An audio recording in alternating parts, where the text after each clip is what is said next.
All right, today we will be covering Lesson 6-1, Justifying Statements.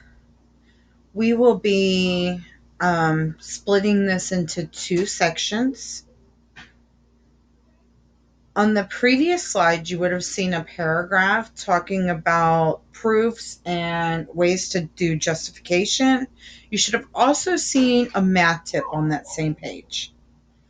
So let's take a look here at the bottom of this page 63. And our first section is going to cover example A. Example A. It says, to write a proof, you must be able to justify statements. The statements in example A are based on the diagram it to the right, in which lines AC, EG, and DF all intersect at point B. Each of the statements is justified using a property, postulate, or definition. So they started off, and their first statement they were given was, if angle ABE is a right angle, then the measure of angle ABE equals 90 degrees. Their justification for that statement is definition of a right angle. B says, if angle 2 is congruent to angle 1 and angle 1 is congruent to angle 5, then angle 2 is congruent to angle 5. Their justification, the transitive property.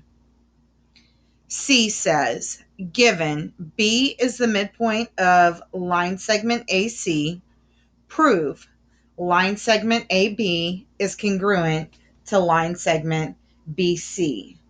Their justification, definition of midpoint.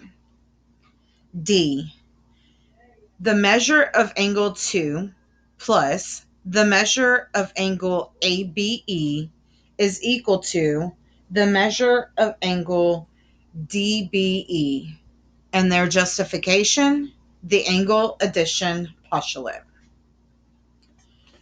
E, if angle 1 is supplementary to angle FBG, then the measure of angle 1 plus the measure of angle FBG equals 180 degrees.